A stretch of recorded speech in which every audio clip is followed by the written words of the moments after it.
You know, everybody has a realm that they live in and deal in, and sometimes they go out of it, and sometimes they don't. And I pretty much live my life in a way that the characters that I associate with pretty much, if not have the same beliefs that I do, at least understand the beliefs that I do, and understand them, and sometimes actually try to adhere to them. There's more to it than just friends, you know. I mean, like, there's an attitude that everybody there's like acquaintances and there are friends. There are people you can deal with, that you can trust, and hopefully these people are your friends. Acquaintances are people that you can feel comfortable with. That's like the nice guy syndrome, like, hey, I'm a nice guy, you're a nice guy, we get along. I pretty much can't deal that way, you know. If I can trust somebody as my friend, and if you can't, then that's all right. But there are people that are assholes too, and I just as soon not play this nice guy bullshit with people I consider assholes. I'm not a diplomat. I can't be. I can't try to be.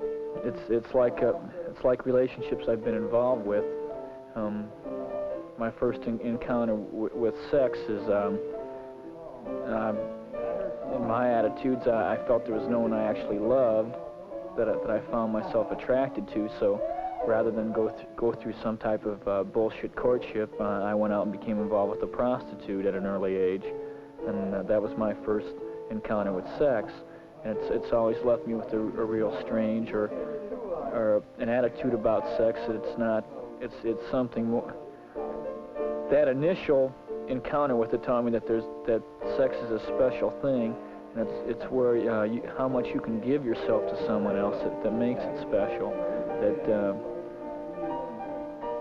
when I associated with these prostitutes, you know, they would also talk to me, and I became more interested in them mentally than physically, which probably is an easy thing to do. And their philosophies about life, so I think I picked up on somewhat. And mentally, I mean, if you can disconnect your mind from your body, you can do just about anything with your body, regardless of what anybody else thinks. And it's when you can be close enough to someone to bring these two together that true friendships are formed, true relationships are formed, and a better understanding of, you know, about life. It's not a safe way to live by any means. It's probably the most difficult and frustrating way, because especially when you try to keep both worlds in tune, I think you go from either being extremely happy to extremely depressed. Some people can have, you know, they can go with 3 hours sleep. Well, I do that too sometimes, but usually it's when I'm really tense or really keyed up and hyper, and it's not a real constructive way to do things. I mean, at times when experiences of the past, you know, relate, whether it's someone that I was in love with or whether it's a good friend of mine that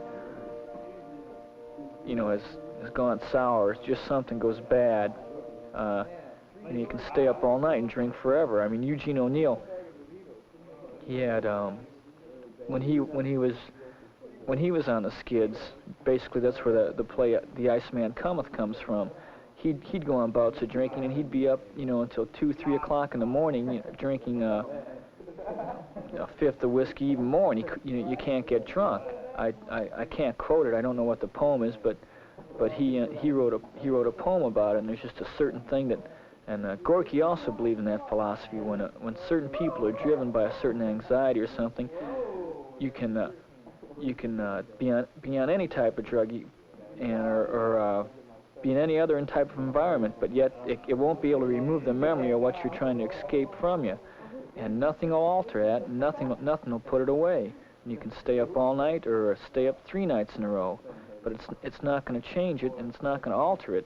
And you'll be able to drink all night or whatever. Try to run from it as much as you can, but it'll still be right behind you, and that'll be the thing that'll be giving you the energy, and that'll be the thing that'll make it even worse. I mean, man, woman, whatever, society, whatever, it's bred in everyone, and you see it all the time. I mean, kicking ass is the term like we used in high school, and everybody does it somehow. The guy that's smart kicks ass with his brains. The guy that's good looking kicks ass with his looks. The guy that's tough kicks ass with, you know, his fists or whatever. It depends on how good you are at it. You know, if you're real good at whatever you do, you can get away with it, and Actually, it's kicking ass.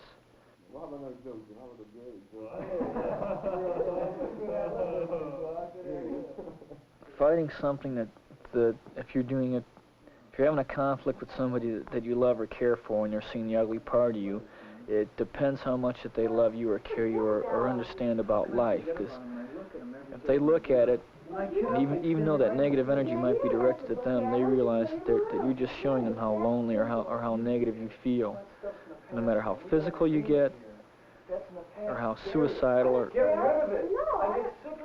whatever emotions come out, if they can't see through that to see that you're just telling them, you're trying to show them just what you feel, then they're really not that deep of a person, and you can't try any longer. And they really didn't care about you that much in the first place. Physical violence is probably the least productive thing that man does.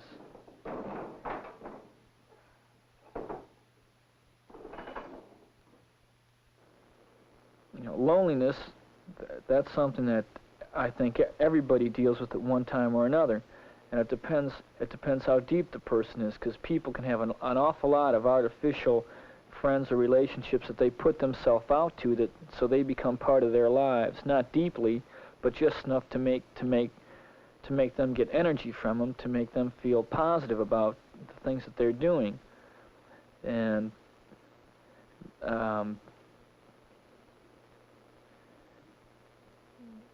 whatever positiveness that they get back from it, as long as they don't search into it or look into it, you know, they'll believe that they're not lonely, but they'll realize that they're as lonely as the guy on Skid Row stuffing his pockets with newspapers to keep warm. And it might not hit them there at that moment, but you know, 5 or 10 years from now, they'll discover that. And at times, I look back on the things that have occurred to me and happened to me, and loneliness does come in, and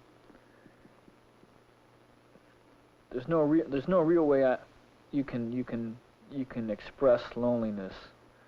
You can feel it up. If other people can feel it and pick up on it, then they themselves have been lonely, and they understand it. And at times I wonder, you know, who's really been.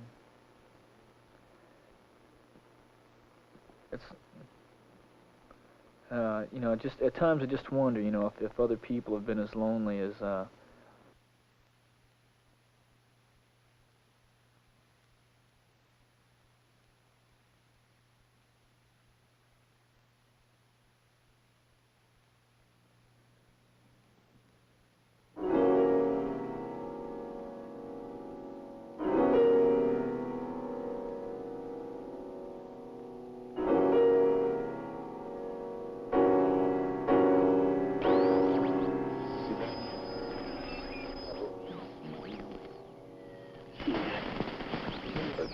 It's your radio station.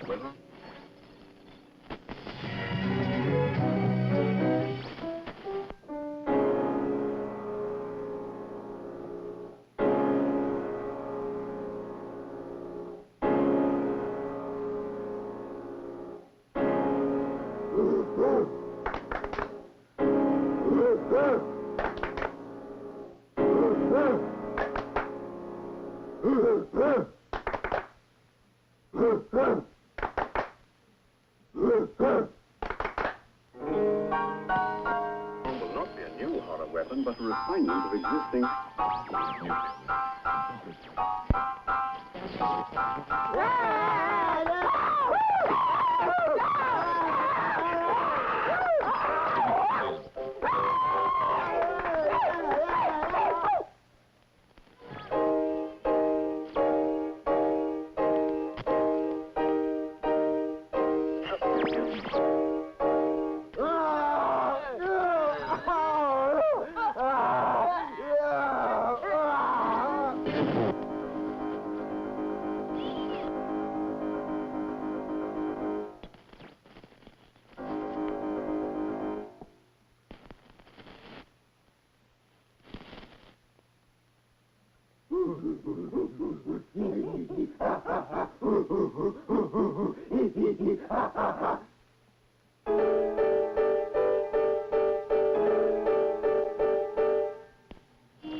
with stronger.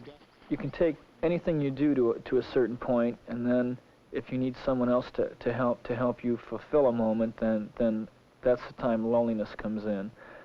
It's like when you were a kid and you did something, and then you go and you try to do it again, or you revisit a place that was very special to you, and then you wonder where your friends are that made this place special or made this event special.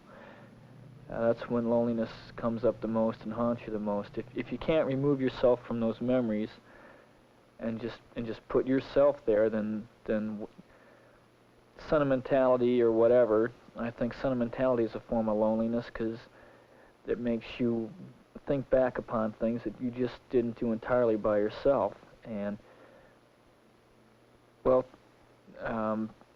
in the past, friends of mine have died, and this removed a part of my life in a certain way, that I did things with these people that only existed in a space or time in our memory. And when these people disappeared or were gone, it was just left in my memory, and there was no altercation, there was no nothing. It's just the way I remembered it, and no one else.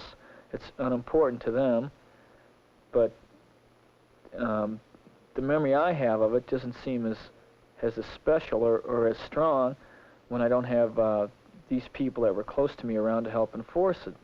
I've met some pretty down and out characters, and I wonder how they deal with loneliness, and I don't think they do. I think they forget about it. But at times I wonder about loneliness, and I wonder if other people have been as lonely as me, I guess.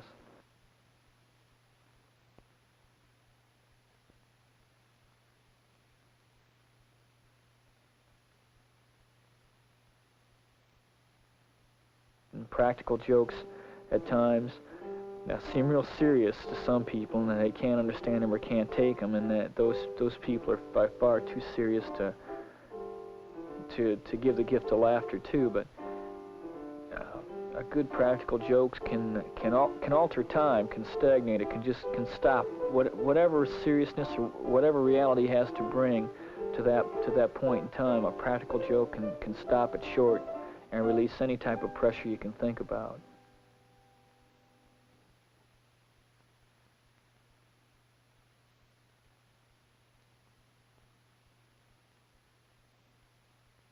Parties are, parties are really not, they're not much more anything than a lot of pandemonium, a lot of chaos.